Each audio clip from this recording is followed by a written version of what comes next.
is Nitin. I was here earlier. I run a crypto fund, or I'm a crypto investor based from the US in New York. I'm a purist or a maximalist, you can say. I would like to spend a few minutes for my esteemed panelists. All of them are major players on the seed side investment space in India as we see. So I'll hand it over to them where they will introduce them and then we will get into the questions. Hi, I'm Prasad Manga. I run a firm called Anti Ventures. We are a sweet scaling ecosystem. We don't call ourselves as a venture capitalist because we feel that we can add value to the companies that we invest in. And our value comes in basically building market access partnerships and scaling them up. So we're based out of Singapore, India, New York, and Israel right now. Fund under management is about 25 million, and then we have a 75 million plan chart. Hi, this is Ashwin. I am a global investor and also a serial entrepreneur. I basically sit on the board of a venture capital fund called Crucible, also on the board of a fund called 7BC. Besides that, I also run a few companies. One is in the space of data analytics with the government. It's called CTO. It also does a lot of work with blockchain. And there's a company called GMI, which is in the space of people management using data analytics. So quite a few interesting things I have been doing. I have made some investments in the blockchain space as well. Recently, one of my companies in the space of blockchain, was using blockchain in agriculture, got shut down. So it's interesting to see, also learn from this panel during this session as well. Let's see how it goes on. Good afternoon. My name is Vinod Kenny. I run a fund called Artha. So we are a seed, pre-series A, or Series A venture fund, sector agnostic, but with a focus on fintech, which also includes blockchain as well. In addition to that, we also have a cross-border fund that looks at the US-India corridor to make investments called Peachtree Capital.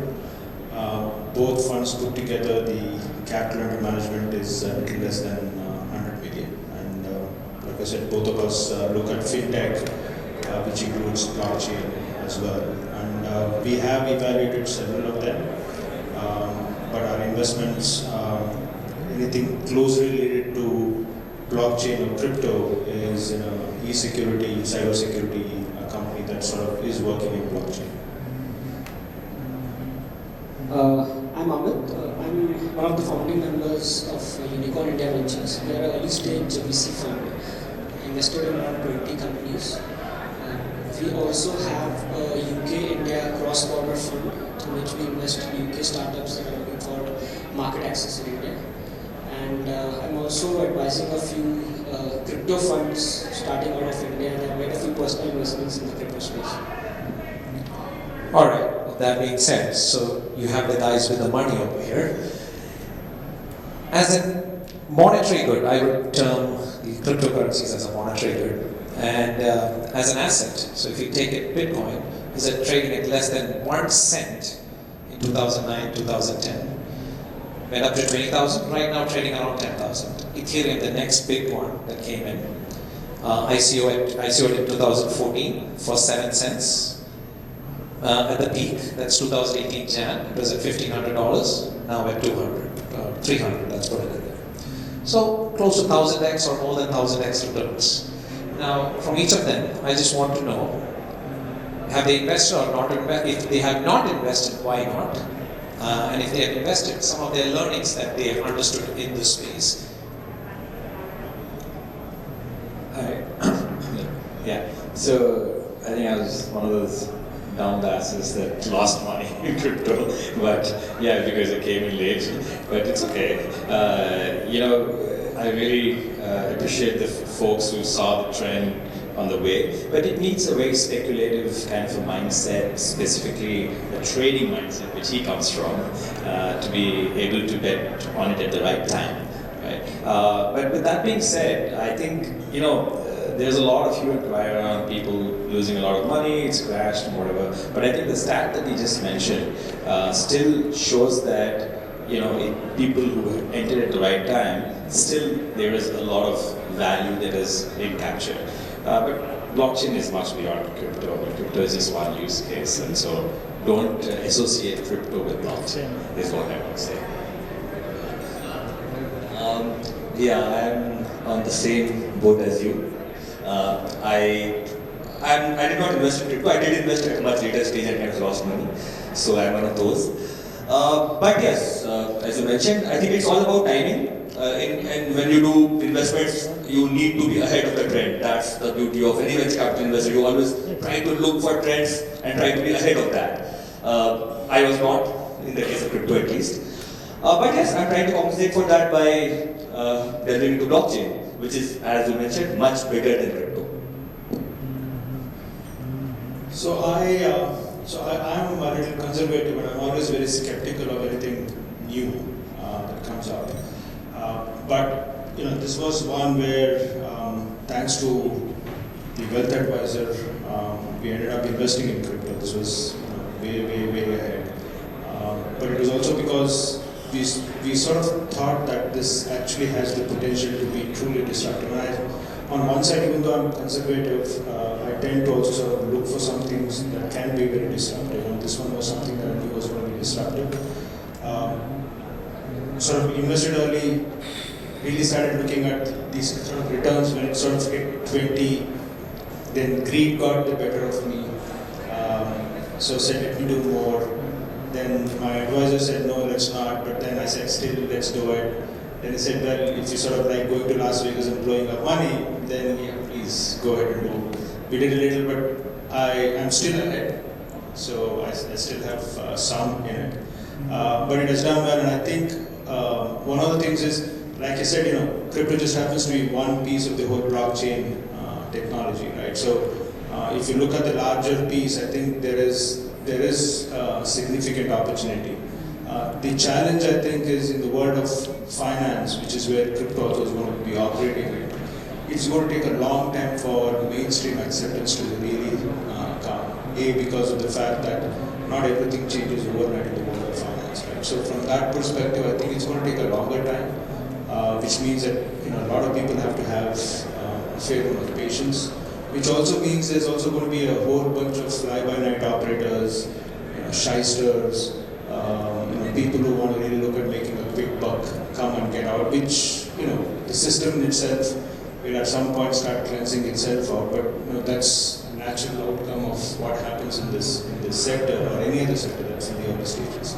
And I see that happening, which also means that, there has to be a fair amount of caution as well. So yeah, I came in at the second dip that happened. But more than, I think, I would say mainstream index coins, I like doing more bit on the alts, invested in a few ICOs. So far it's so good. It's still too early to see, but so far so good. So in my case, I made money and lost money also. Because I was early enough, because I could see that trend. I was lucky, I would say, because I was part of the uber libertarian circles, where those were the guys who really understood this, because it was not government money, and my friends were from the space, so I was just lucky to be there. I could have been really early, but the timing didn't matter, because I'll tell you, my friend, this is a personal story. He had 40,000 bitcoins. He sold it when it reached $1. All right. Another guy who sold 80,000 and it reached $2. Just a lot. They got it for zero. It was infinite return. Now, they also couldn't fathom the fact that it would go to 1,000, forget 1,000, 100, or 1,000, or 10,000. So it's very hard to see it at that point, because this thing that is not backed by anything, that is virtual, you can't touch, feel it, is now going up and up and up. So what is the reason for this? Why is it going up? So it's very hard to. It's just like the internet stocks that came in 99, 98, Amazon came. They're a company making loss. So the traditional investors all missed it. They're saying this company won't exist. They couldn't at that time model network effects, or Jeff Bezos could turn off a switch at a moment to take away all the discounts and they could make money. Now that being said, as Prasad said, crypto is not the only thing. There's blockchain, and that's the generic word, even though it's a misunderstood word. What are you seeing from that space? What are you looking at in a non-crypto level the companies or the founders or the projects? So I can talk about the sectors that we are focused on.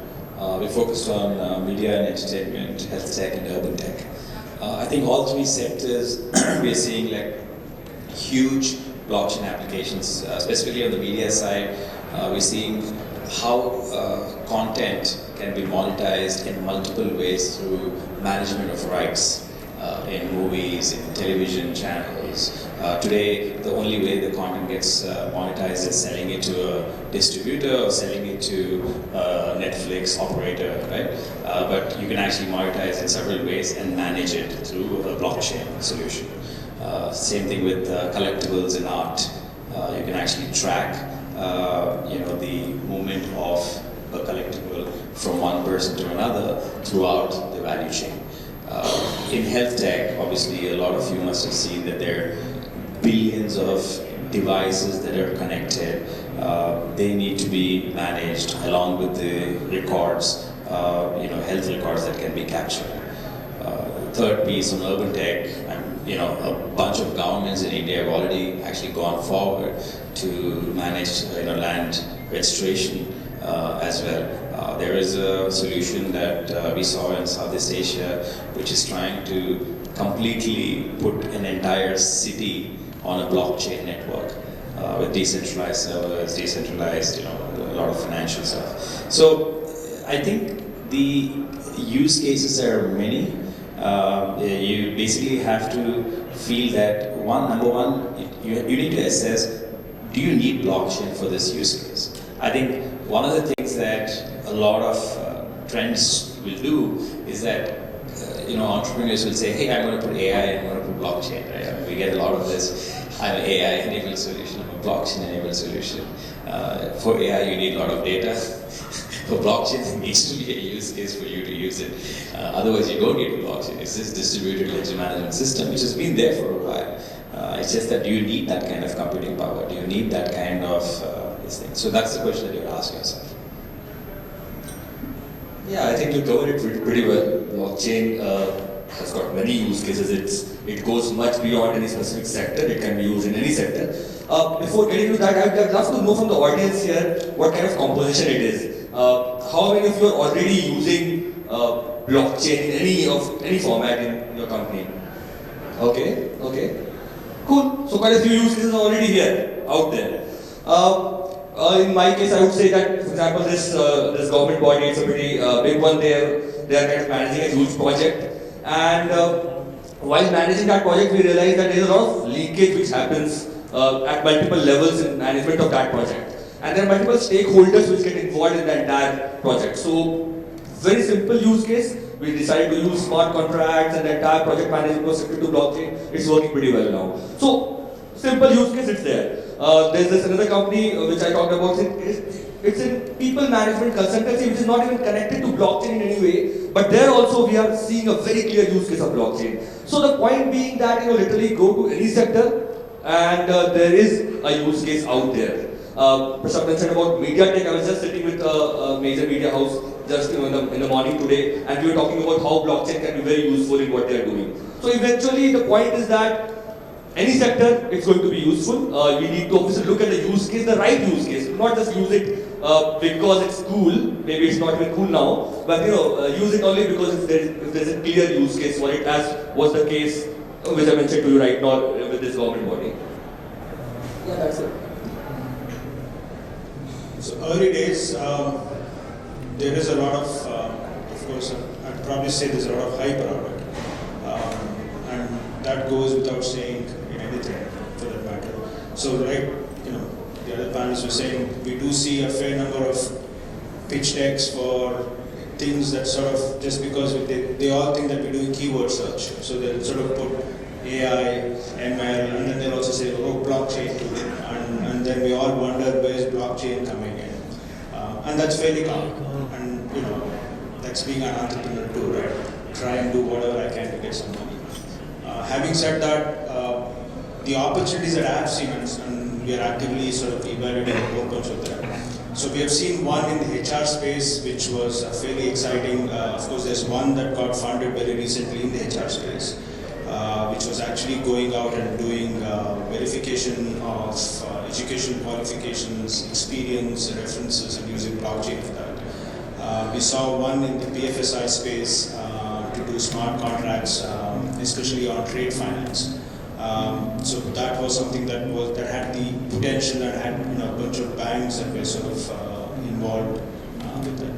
We have seen fairly a lot of them are around typically enterprises, and a lot of them are in the financial services space, because the financial services space tends to sort of lend itself to a lot of contracts. And I think in a lot of those situations, blockchain actually serves well, especially when you have multiple contracts, multiple players, and a lot of them going across geographies, right? So in a lot of those cases, we're seeing a lot of opportunity, a lot of things coming around. Interestingly, we actually invested in a company which of course was not necessarily looking only at blockchain, but a greater cybersecurity company, but who, as part of their offering, they also sort of very focused and actually is a very specific offering for blockchain by itself. Now, blockchain actually being secure, you sort of try and wonder as to where security comes in again, and where's the security. Gets me more excited than, even though the use cases are great, but if you come in at a stage where the infrastructure is being built out, the multiples are manifold as compared to when you are at the protocol levels. So Amit is talking about something called the fat protocols and the thin protocols. So in the internet era, the guys who built TCP/IP did not make any money. But the people who built Facebook, Google, so you use Facebook, you use Google, you don't know that you're using TCP/IP. They figured it out. They collected our information and they made the money. So there was never too much innovation on the TCP/IP, the protocol side. When it came to Bitcoin, any person who is working on Bitcoin, since he's getting Bitcoin, or let's say it's Tezos, you work on a protocol, if your amendment goes in, they pay you in the token, and if that is being used, the network effects are increasing, you get paid for it. So here, the protocols were fat. There, the applications were fat. Now, moving on to the next one. In the crypto space, what has happened is, or in the investment space, typically riskier investments when you go to US or India, like Uber, Google, Facebook, at their very nascent stage, as a common man, you would never get access to it. You have to be one of the key funds. They are the guys who see it first. Then it trickles down to the B grade, C grade level funds. The common man gets it when it goes IPO. When it went from the 1 cent to the $40, that's when, as a common man, you get it. When it came to Bitcoin, Ethereum, and all these things, the people who really made money were common folk. It was not Wall Street, it was not VCs who made money. So that they had access to it because they could send a Bitcoin, get an Ethereum, it got listed on an exchange, or you could trade it peer-to-peer. Now, in India, there is a ban on crypto. Because there's a ban on crypto, the common man in India does not have access to it. And neither do the VCs at this point, because they have to be accountable to their investors. How do you tackle this problem? Is India doing right by its common man and the VCs and the investors?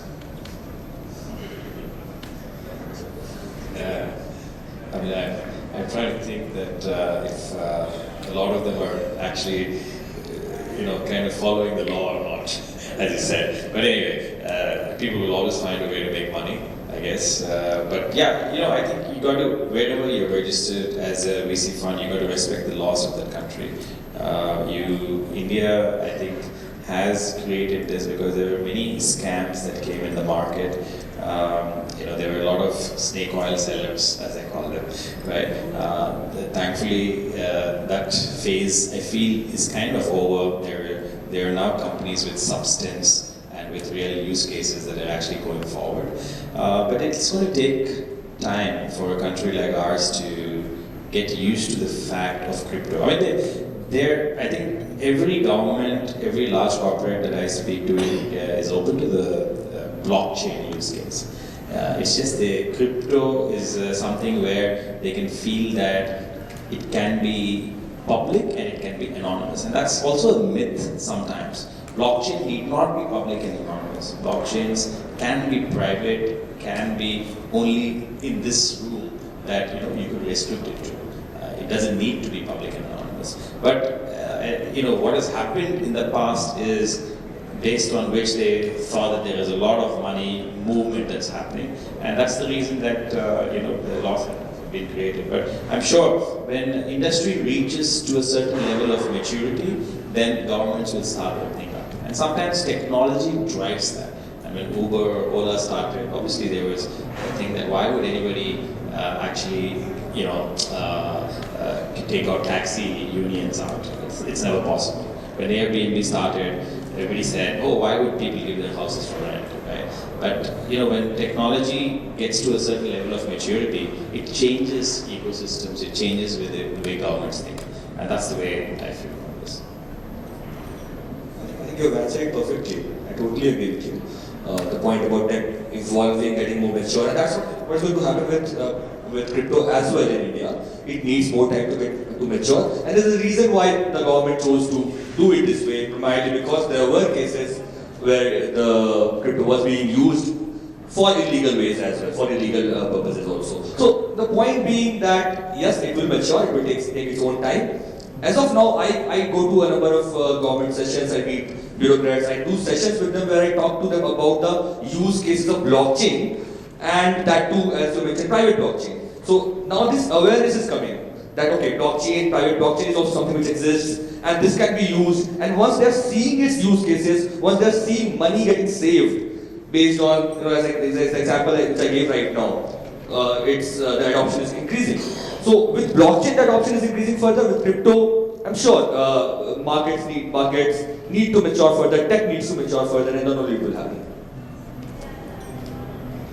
So I sort of mentioned this earlier. You're sort of dealing with the world of finance where change doesn't happen fast enough, or will not really happen fast. And the fact that a lot of people will oppose any changes, especially in the world of finance, and that's how it's been. And I think that's similar with crypto. And I think, unfortunately, most people, at least at the policy making at the government level, sort of looked at the negatives rather than the positives. And I think the other issue was also to say, as it is, we have enough challenges and enough problems to deal with. Do I really want one more that could blow up in my face and could be a political issue later on? So why do I really need to sort of deal with that, especially only a small percentage of people are actually going to be sort of benefiting from it? So let me just shut it down for everybody, right? Which is typical of how bureaucracy and governments in a lot of emerging markets anyway work. So based on that, I think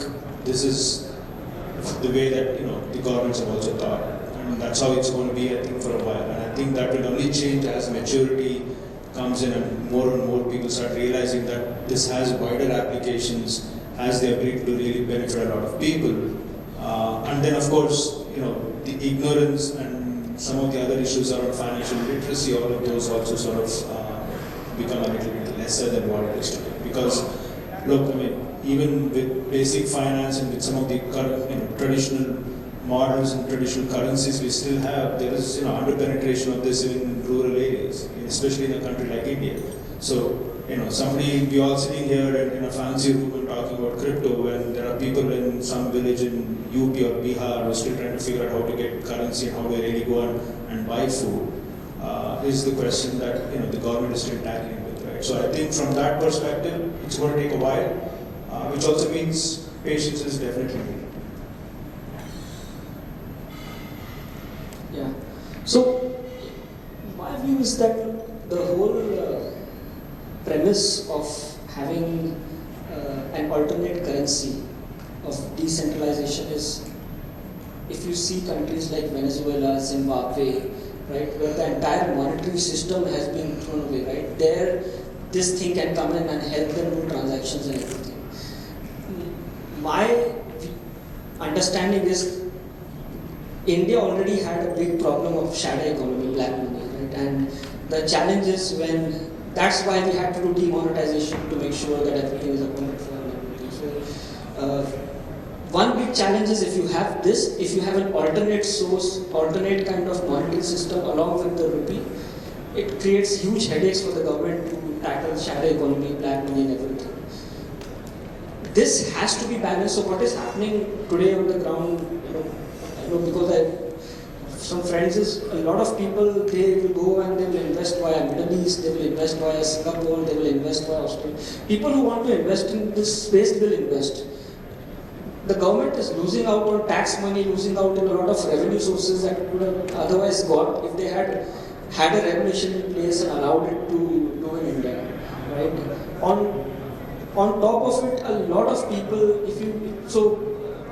like what I've learned is today blockchain coders are the most sought after. If you see Indeed ka search name is like the most sought after people are blockchain. So a lot of them actually are leaving India and they're going to the States, going to Singapore, right? So it is a loss in terms of revenue, it is a loss in terms of talent, right? So I think, and there's a third angle to it, in my view, in spite of the regulatory ban, in spite of all the things that happened, India ka population, there's just so much population. So I think there were, like I was looking at some numbers, there were around 20 million, there are around 20 million or something in the ballpark total cryptocurrency wallets.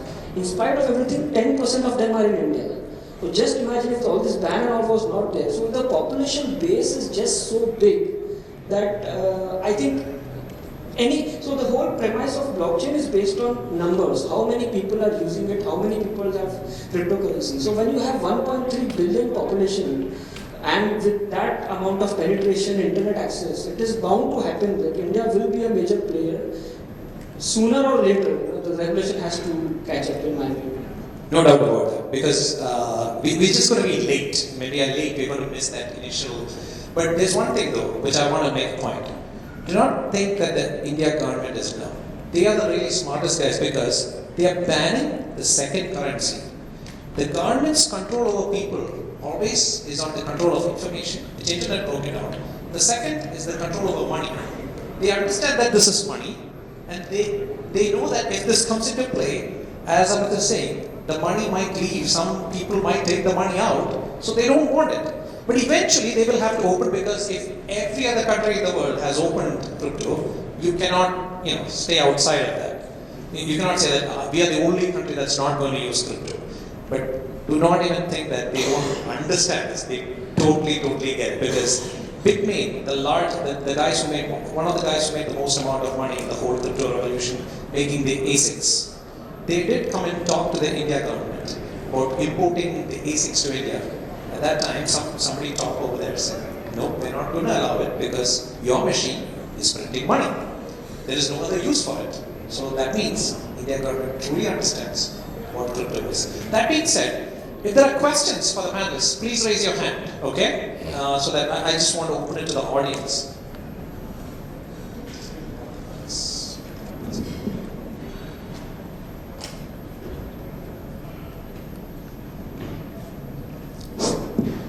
Good evening. My name is Bhavesh Manchal. I head the corporate IT for VFS Global. And my question to all of you is, can you tell one most important point when you look for an opportunity for an investment point of view as a venture capitalist? And my second question is, how do you safeguard your risk when you see any opportunity? And taking a cue from Bitcoin fluctuation from cents to 20,000 and having dropped to 10,000. So that's my view. Want me to start? I'll go ahead and start. Let me tell you this. For me, I'm a seed guy or a very early investor. Very simple. I look at the founder. If I can see the founder, do I like the guy? I don't look at the idea, none of those things. If the guy can convince me in a minute to get my attention, he gets my money. Now, in my case, if he comes to me and says, we are KYC, AML, he does not get my money. Because I make my money on the Bitcoin, Ethereum stuff, which is not KYC and AML. So this is my outlook. And the second part of the question, what was that? The second?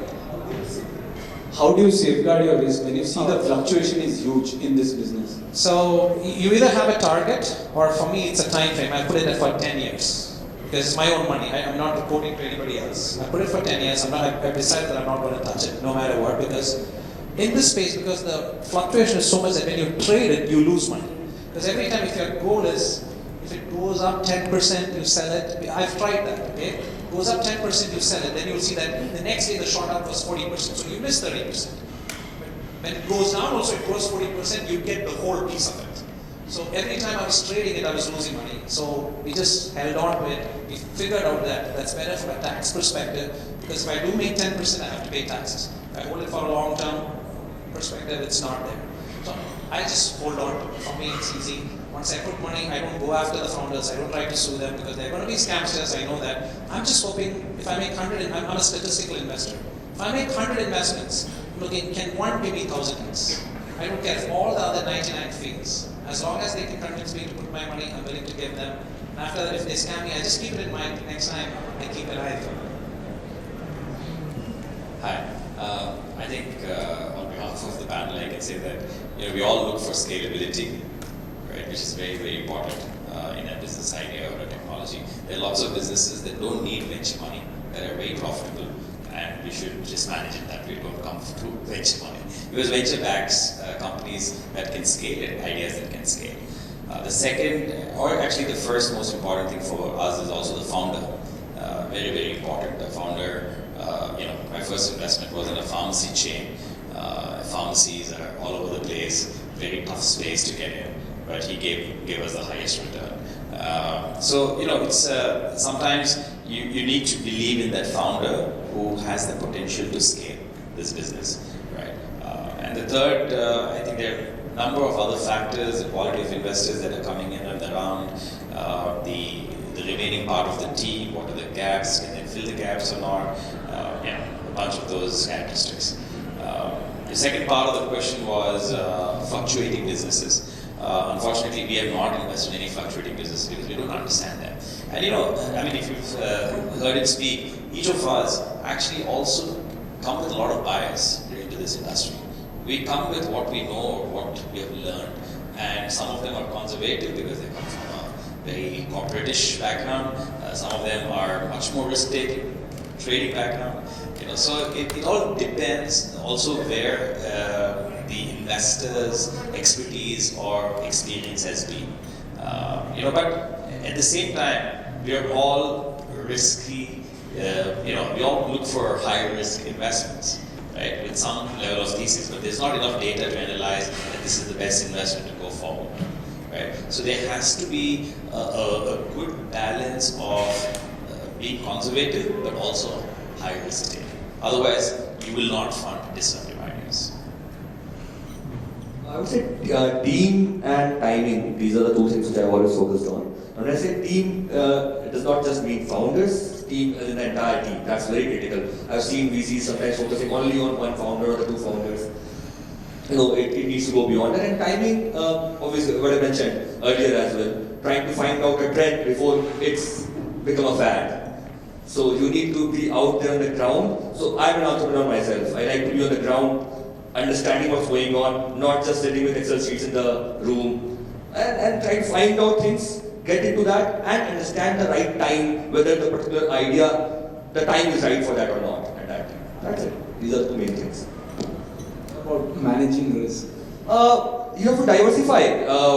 That's something which the benefits of VCs and investors are that typically you have got a portfolio, right? So you diversify your risks. You kind of plan it in a way that some investments may not work, some may work. So you have to diversify it intelligently. I think that's the key thing.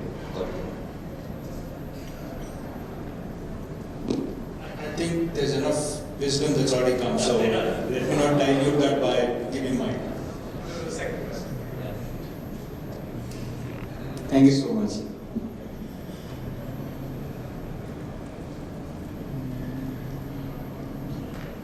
Yeah, coming back to the crypto space, we have seen a lot of protocols coming up recently, and this is the first time we have the opportunity to invest in protocols across history.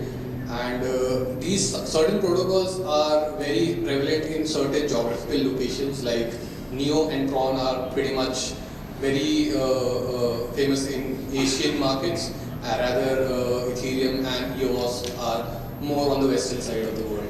So which one do you think is, as of now, basically every protocol is evolving, so which one do you think is the one that is leading, not just by the sheer size of the dApps on them, but by the tech and the community itself? I have no experience with this. I'll go for that, okay? So I've invested in all of them. So for me, what really matters is the community in the crypto space, because that's where the network is. And in this particular case, all the 4 projects that you said. So Tron, our distant Tron, he marketed it very well. All right, he took BitTorrent out, and that got him a big community. The Ethereum side has all the developers. EOS has a shitload of money because they raised $4 billion as a startup. Can you even imagine that? Like $4 billion the whole year they kept selling these tokens, and it was possible because Dan Larimer and Bloom, these guys could do it because they were so entrenched in the community, and the community kept supporting it. Those are not repeatable things. It happens once in a while. After that, a lot of guys tried to do it, all of them failed. So this is what I look at community. I'm on all these channels, I'm looking at where the developers are. It is not, maybe not the right way, but that's the only way that I know how to do it. As he said, there's a huge bias for me. I'm looking at that grassroots. It could work, it did not work. Just giving it a try at best. Just to add, I think, I had done HoroChain, so HoroChain basically allows to use the space of unused space in different mobile phones and storage spaces. Elrond is another one which helps to Golem was yeah. goals. Yeah. So basically, what I suggest is at the protocol level, if you are looking at it, especially if you want to look at geography, how it applies in India, just look at where the challenges are. If suppose storage is a challenge, right? Usage is a challenge. Now network, although it's getting better, that is a challenge. So protocols which help decentralize those, I think from a geographic point of view, might make more sense here. One of the examples, like Prasad earlier said about this content publishing and stuff like that, those are great spaces because right now, let's say you write a blog on Medium, and let's say you want to monetize it. Maybe you're getting paid 1 cent. What's the point in getting 1 cent? That 1 cent cannot even be transferred to you because the cost of transferring that 1 cent is very high.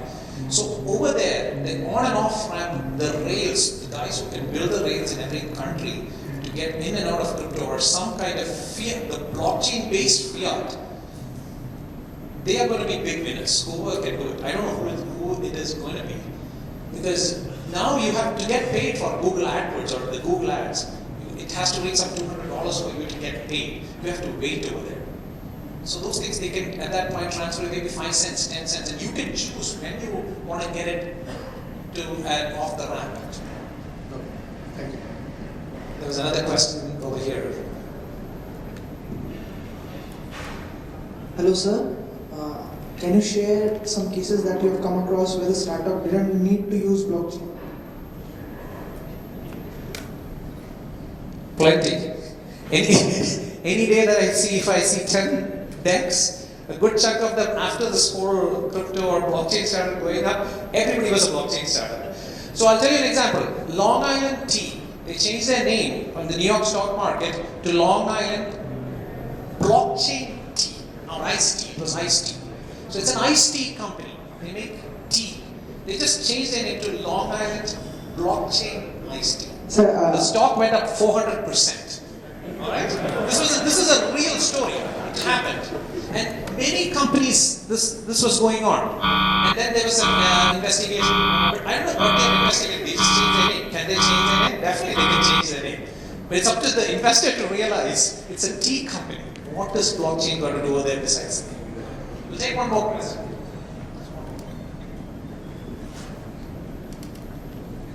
There is an interesting kind of case in terms of, in the earlier session we talked about the automobile industry getting disrupted.